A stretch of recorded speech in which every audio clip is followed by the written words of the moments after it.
You check your phone and her name is right there in a notification. And for half a second you brace yourself for the crash that used to follow. The tight chest, the spiral, the entire evening loss of her. And then it just does not come. Nothing happens. You stare at your own reaction, almost disappointed there is nothing to feel. And that confusion is the actual proof, not the collapse you were braced for. Most people never learn to recognize this moment for what it is. So they mistake healing for having stopped caring, and it costs them the one thing they work hardest for, actually believing they are free. I know this confusion firsthand, because I mistook my own healing for numbness for months before I understood the difference. By the end of this video, you will know the 7 exact signs that tell you this quiet is not you shutting down. It is you finally healing. Here is what catches almost everyone off guard about healing from an avoidant woman specifically. You expect it to feel triumphant, and instead it feels like absence, which is exactly why so many people doubt their own progress. Convinced that real healing has to announce itself with certainty, with closure, with some final conversation that ties everything into a bow. It rarely works that way, and that is exactly why people who are actually healing often assume they are still stuck. You have probably felt the confusion of this already.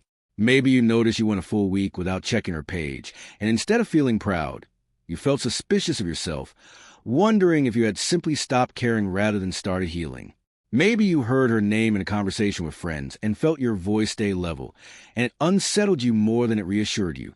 Maybe it was something even smaller than that, a memory that used to flatten you for an entire evening, now passing through your mind and out the other side within a few seconds, gone before you even decided to let it go. But here is the part almost nobody explains about healing from this kind of relationship specifically. What it looks like from the inside and what people expect it to look like are rarely the same experience. If that sounds like something meant to comfort you into premature confidence, stay with this, because it is not reassurance. It is recognition. I spent years mistaking numbness for progress and progress for numbness, unable to tell the two apart. And understanding the real signs is the difference between trusting your own healing and quietly sabotaging it out of disbelief. To be clear, this is not a video telling you healing means she stops mattering to you completely or that you will never think of her again. This is about naming the specific, sometimes unglamorous signs that prove something inside you has actually shifted. Let us get into it. The first sign is that her pattern stopped feeling like a mystery. When you were in it, her sudden distance, her mixed signals, her warmth one week and silence the next, felt like a puzzle you were constantly one clue away from solving. Healing does not feel like finally solving that puzzle. It feels like the puzzle losing its grip on you entirely, because you stopped needing an answer for behavior that was never about logic in the first place. What used to consume your evenings now barely holds your attention for a minute. The second sign is that you stop performing for her attention, even in your imagination. During the relationship, some part of you was always auditioning, calmer here, prettier there, less needy in this moment, more interesting in that one, hoping the right version of you would finally make her stay present. Healing shows up as a quiet realization that you have stopped rehearsing those versions, because you are no longer trying to earn access to someone who required performance to begin with. The third sign is that boundaries stop feeling like punishment. Early on, distance from her felt unbearable, something to be avoided at any cost, even the cost of your own dignity. As healing settles in, space starts to feel less like exile and more like relief, a room you can finally breathe in without checking the door every few minutes to see if she is still there. Here is where most people go wrong while healing, in one of two directions. Some force the numbness too early, pretending certain days do not still sting, mistaking suppression for strength, and then feel blindsided when a memory catches them off guard months later. Others stay trapped in analysis, convinced that understanding every reason behind her avoidance is the same thing as healing from it, when really it is just another form of staying attached, dressed up as insight. Neither reaction is unusual, but both skip the same step, actually noticing the quieter signs that healing is already underway instead of waiting for a dramatic before and after. Because here is what rarely gets said out loud. Healing from an avoidant woman does not usually feel like victory over her. It feels like indifference toward the chase itself. The fourth sign is that when a similar pattern shows up in someone new, distance, mixed signals, warmth that disappears without explanation, you recognize it instantly, and instead of feeling drawn in by the challenge the way you once were, you feel tired at the mere sight of it.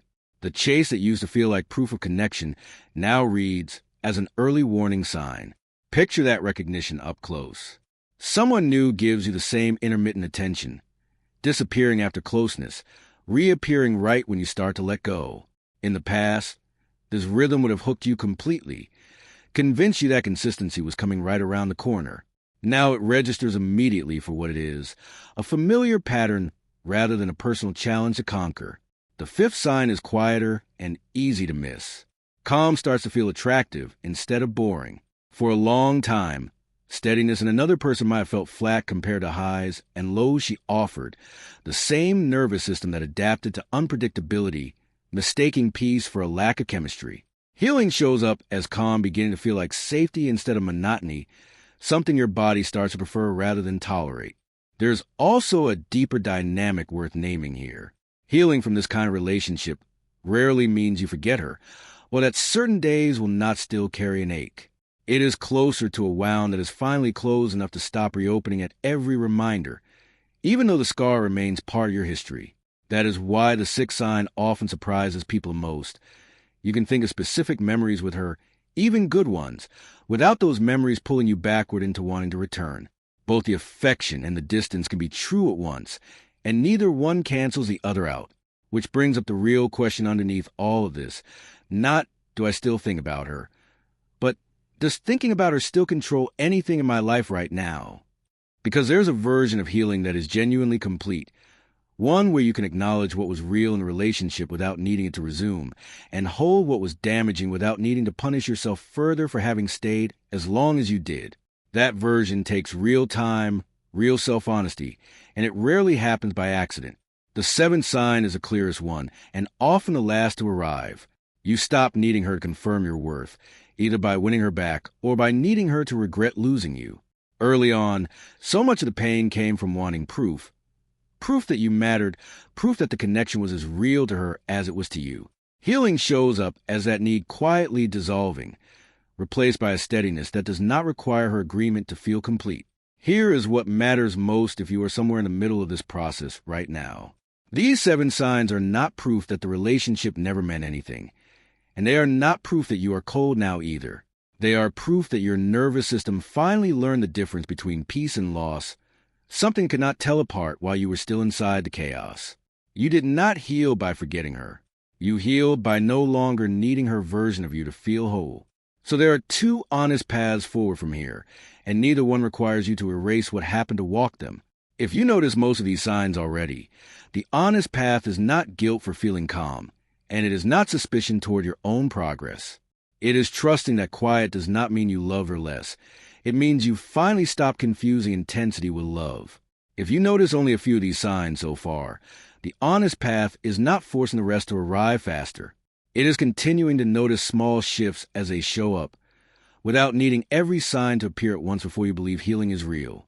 Both paths are valid, and neither one makes you behind or broken, because the goal was never to prove you could survive her leaving. The goal is to end up somewhere steady, recognizing peace when it finally arrives, instead of mistaking it for something missing. And that recognition starts right now.